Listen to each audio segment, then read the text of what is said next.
Morning. आज हम कहानी पढ़ेंगे घमंड ठीक नहीं। इसे बुक में दिया गया है सिर्फ पढ़ने के लिए, केवल पठन हेतु का अर्थ होता है सिर्फ पढ़ने के लिए। इस कहानी के माध्यम से हमें ये बताया जाएगा कि घमंड करना अच्छी बात नहीं होती है। तो यही इस कहानी का मूल उद्देश्य है। इसे हम सिर्फ पढ़ेंगे, समझेंगे। इसमें कोई प्रश्न उत्तर नहीं है, कोई अभ्यास प्रश्न नहीं है। ठीक है, देखते हैं कहानी। एक राजा इत्र का बहुत शौकीन था। इत्र मतलब होता है परफ्यूम। एक दिन वह अपने दरबार में बैठा हुआ अपने कपड़ों में इत्र लगा रहा था। अचानक इत्र की एक बूंद छिटक कर नीचे गिर गई।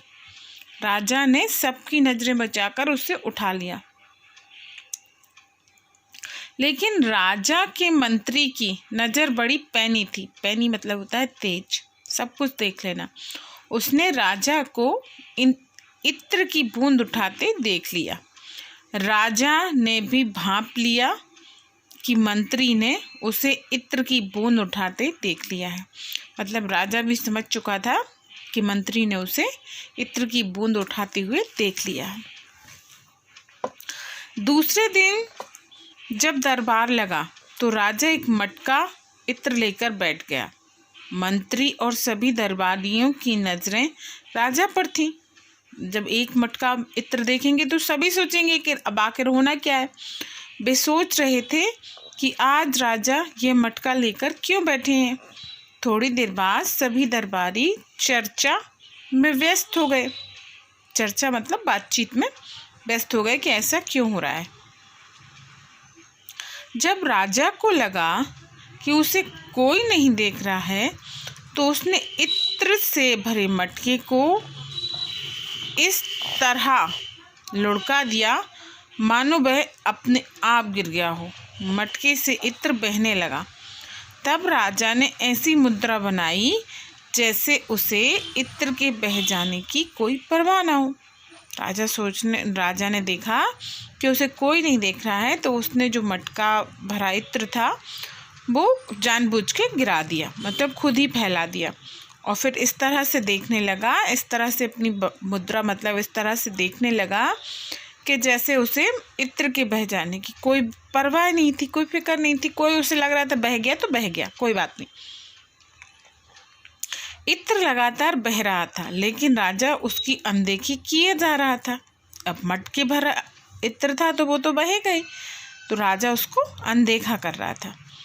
मंत्री से यह देखा नहीं गया। वह बोला, महाराज गलती माफ़ हो, लेकिन आप ये ठीक नहीं कर रहे हैं।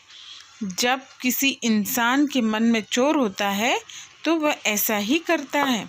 मंत्री बोला। अब मंत्री था, राजा राजा था, पर मंत्री बोला कि महाराज मैं आपको टोक रहा हूँ, उसके लिए आप मुझे माफ़ करना। मैं गलत हो सकता हूँ, पर आप जो कर रहे हैं वो गलत है। और जब कोई इंसान गलत होता है तभी वह ऐसा करता है। कल जब आपने ज़मीन पर गिरी हुई इत्र की बूंद उठा ली तो आपको लगा कि आपसे कोई गलती हुई है। आपने सोचा कि आप तो राजा हैं, आप ज़मीन पर गिरा इत्र क्यों उठाएंगे। लेकिन वह कोई गलती नहीं थी।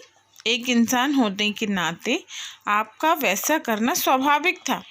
मंत्री बोला कि कल जब आपने वो एक बूंद उठा ली थी तो अब आप सोच रहे हैं आज कि ऐसा मुझे करना नहीं चाहिए था। वही उसी कर्म की ग्लानि आपके अंदर है, इसी के कारण आज आपने एक मटका भर इत्र बर्बाद कर दिया और आप सोच रहे हैं कि जो हुआ वो गलत था। पर मंत्री कहता है ऐसा होना कोई गलत नहीं है, एक इंसान होने के नाते ऐसा होना स्वाभाविक बात है। लेकिन आपके भीतर राजा होने का घमंड है, इसके कारण आप बेचैन हो गए और कल की बात की भरपाई के लिए आज आपने अकारण इत्र बर्बाद किया। सोचिए आपका घमंड आपसे क्या करवा रहा है। मंत्री बोला, जब मैंने आपको इत्र की एक बूंद उठाते हुए देखा तो आपने सोचा कि आपने गलती कर दी, आप राजा हैं, आपको इत्र की एक बूंद नहीं उठानी चाहिए थी। बस यही सोच आपके दिमाग में चलती रही और आप इसको लेकर बहुत परेशान हो गए।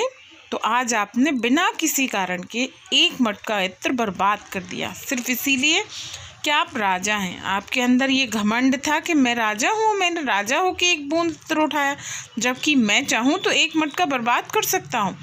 तो वो मंत्री बोला, सोचिए आपका घमंड आपसे क्या करवा रहा है, बिना किसी कारण के आप कार्य कर रहे हैं। यह सुनकर राजा लज्जित हो गया और उसने अपनी गलती स्वीकार कर ली। राजा सोचने लगा कि हाँ, जो मैं कर रहा हूँ वो गलत है। यह सोच के उसे शर्म आई और उसने अपनी जो उससे गलती हुई थी उसको स्वीकार कर लिया। इस कहानी से हमें सीख मिलती है कि आदमी को अपनी शक्ति या सत्ता का घमंड नहीं करना चाहिए। घमंड का शिकार व्यक्ति अपनी ही हानि करता है। चूँकि मैंने आपको जब ये कहानी पढ़ना शुरू किया था तभी बताया था कि ये कहानी सिर्फ पढ़ने के लिए है, एक सीख देने के लिए है। तो इसमें हमें सीख दी गई है कि कभी भी हमें अपनी शक्ति और सत्ता का घमंड नहीं करना चाहिए। हमेशा ये विचार करना चाहिए कि ये सब चीज़ें क्षणिक है, कभी भी नष्ट हो सकती हैं। व्यक्ति को अपनी सत्ता का घमंड नहीं आना चाहिए। ये नहीं सोचना चाहिए कि मैं हूँ तो सिर्फ मैं ही हूँ, या ये मैं कार्य कर सकती हूँ या ये मैं कार्य कर सकता हूँ तो सिर्फ मैं ही कर सकता हूँ, कोई ऐसा नहीं कर सकता है। ऐसा नहीं होता है। अगर मैं ये कार्य कर सकती हूँ तो कोई और भी यह कार्य कर सकता है। मुझे ये घमंड नहीं आना चाहिए कि नहीं ये मैं हूँ, मैं वो जो मैं वाली फीलिंग है वो ना आए, तो हम अपना जीवन ज़्यादा श्रेष्ठ तरीके से, अच्छे तरीके से यापन कर सकते हैं। और जब मैं वाली फीलिंग आती है ना, सब कुछ बर्बाद कर देती है और उसमें हमारा ही ज़्यादा नुकसान होता है, दूसरे का कम होता है। कि घमंड में हम ऐसा करना तो चाहते हैं पर हमारे अंदर का जो घमंड है, जो हमारा ईगो है, वो हमें रोक लेता है कि नहीं, हमें ऐसा नहीं करना है।